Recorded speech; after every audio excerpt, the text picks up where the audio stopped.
நான் வீடியோக்குள்ளே போகிறதுக்கு முன்னாடி சில பேருக்கு நன்றி சொல்லி ஆகணும். நம்ம சேனல் மூலமாக அறிமுகம் செய்த என்னுடைய ஜோதிட பிடிஎஃப் ஃபைல், அதாவது அடிப்படை ஜோதிடம் பிடிஎஃப் ஃபைல், பலன் எடுக்கும் முறை பிடிஎஃப் ஃபைல் மற்றும் ஜோதிடருடைய மார்க்கெட்டிங் டூல்ஸ் அண்ட் ஜோதிடருடைய அப்ளிகேஷன் ஃபார்ம் பிடிஎஃப் ஃபைல் வாங்கின அனைத்து ஜோதிட நண்பர்களுக்கு மிக்க நன்றி. ஜோதிட வகுப்புக்காக காத்திருக்க வேண்டிய அவசியம் இல்லை. ஜோதிட பாடமே ஜோதிடர்களை தேடி வந்திருக்கிறது உங்கள் இமெயில் ஐடியில். ஜாதகத்தை கேஷுவலாக பாருங்கள், ஹாப்பியாக பலன் எடுக்கலாம். அதுவும் ஜஸ்ட் 3 செகண்டில் துல்லியமாக பலன் சொல்லலாம். பலன் எடுக்க பழகுங்க, பலன் சொல்லி பழகுங்க, பலன் சொல்லி கொடுக்கவும் பழகுங்க. ஜோதிடருடைய வெற்றி பயணம் தொடரட்டும். வாழ்த்துக்கள். அனைவருக்கும் வணக்கம். இந்த வீடியோவில் நம்ம பார்க்க போகின்ற தலைப்பு அவமா 3 தின ஸ்பிரிக், மல மாதம், விஷ மாதம். ஜாதகருக்கு விஷ மாதம் எது? இதைத்தான் ரொம்ப டீட்டெயிலாக பார்க்க போகிறோம். நம்ம பலன் சொல்வது மட்டும் ஸ்பெஷலிஸ்டாக இருந்தால் மட்டும் பத்தாது, பரிகாரம் சொல்வதிலும் ஸ்பெஷலிஸ்டாக இருக்கணும். சுப நிகழ்ச்சிகளுக்கு நாள் நேரம் குறித்து குடிப்பதிலும் ஸ்பெஷலிஸ்டாக இருக்கணும். அப்போது பஞ்சாங்கத்தை பற்றி நிறைய விஷயத்தை தெரிஞ்சிருக்கணும். Okay, good. பஞ்சாங்கம் 5+ அங்கம் சேர்ந்து தான் பஞ்சாங்கம். வாரம், நாள், திதி, நட்சத்திரம், யோகம், கரணம் இவை அனைத்தும் சேர்ந்தது தான் பஞ்சாங்கம். பஞ்சாங்கத்தை பார்த்தால் பிடிக்காது, பார்க்க பார்க்கத்தான் பிடிக்கும்.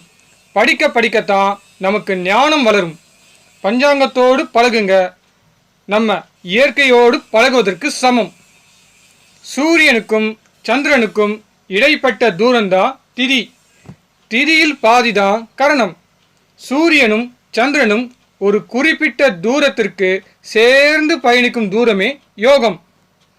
ஜோதிடம் என்பது 12 ராசிகள், 9 கிரகங்கள், 27 நட்சத்திரங்கள் இவைகளின் செயல்களை கொண்டு ஜாதகம் கணிக்கப்படும்.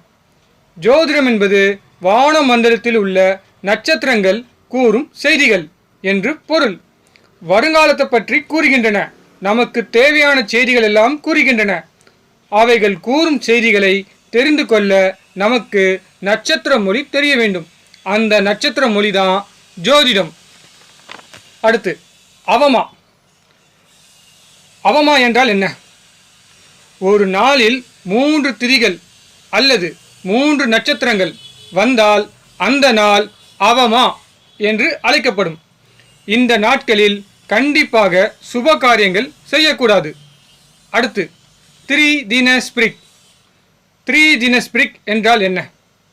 ஒரு திதி அல்லது ஒரு நட்சத்திரம் தொடர்ந்து 3 நாட்கள் வருமானால் அந்த நாள் 3 தின ஸ்பிரிக் என்று அழைக்கப்படும். இந்த நாளில் அனைத்து சுபகாரியமும் செய்யலாம்.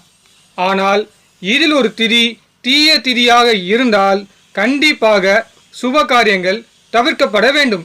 எக்ஸாம்பிள், சதுர்த்தசி திதி. காரணம், 4 ராசிகள் திதி சூன்யம் அடையும். ஓகே. அடுத்து மல மாதம். மல மாதம் என்றால் என்ன? தமிழ் மாதத்தில் 2 அமாவாசை அல்லது 2 பௌர்ணமி வந்தால் அது மல மாதம். மல மாதத்தில் சுப காரியங்கள் தவிர்ப்பது நல்லது. அடுத்து விஷமாதம். விஷமாதம் என்றால் என்ன? தமிழ் மாதத்தில் அமாவாசை வரல, பௌர்ணமியும் வரவில்லை என்றால் அது விஷமாதமாக மாறிவிடும். அடுத்து ஜாதகருக்கு விஷமாதம் எது? கண்டிப்பாக தெரிஞ்சிருக்க வேண்டும். ஒரு ஜாதகர் எந்த தமிழ் மாதத்தில் பிறந்திருக்கிறாரோ அதே தமிழ் மாதம்தான் ஜாதகருக்கு விஷமாதம். எக்ஸாம்பிள், ரிஷபத்தில் சூரியன் இருந்தால் ஜாதகர் வைகாசி மாதத்தில் பிறந்தவர் என்று அர்த்தம். அப்போ ஜாதகருக்கு வைகாசி மாதத்தில் திருமணம் செய்யக்கூடாது, புதிய தொழில் துவங்கக்கூடாது, சூரியன் சம்பந்தமான உடல் உறுப்பு அறுவை சிகிச்சை செய்யக்கூடாது. எக்ஸாம்பிள், கண் அறுவை சிகிச்சை, ஹார்ட் ஆப்ரேஷன், தலையில் அறுவை சிகிச்சை செய்யக்கூடாது. ஓகே. இப்போ சொன்ன அனைத்து விஷயமும் பஞ்சாங்கத்தில் ஒரு பாடம். Okay, good. நெக்ஸ்ட் இந்த வீடியோ உங்களுக்கு பிடித்திருந்தால் மறக்காம இந்த சேனலை சப்ஸ்கிரைப் பண்ணுங்க. அதை விட ரொம்ப முக்கியம், இந்த சேனலில் இருக்கக்கூடிய ப்ரீவியஸ் வீடியோவை மறக்காமல் பார்க்கவும். உங்களுக்கு தேவையான தலைப்பு நம்ம சேனல்ல அதிகமாக இருக்குது. மீண்டும் வேறொரு தலைப்புடன் விரைவில் சந்திப்போம். உங்கள் அன்பு நண்பன் கார்த்திக் பாபு. நன்றி, வணக்கம்.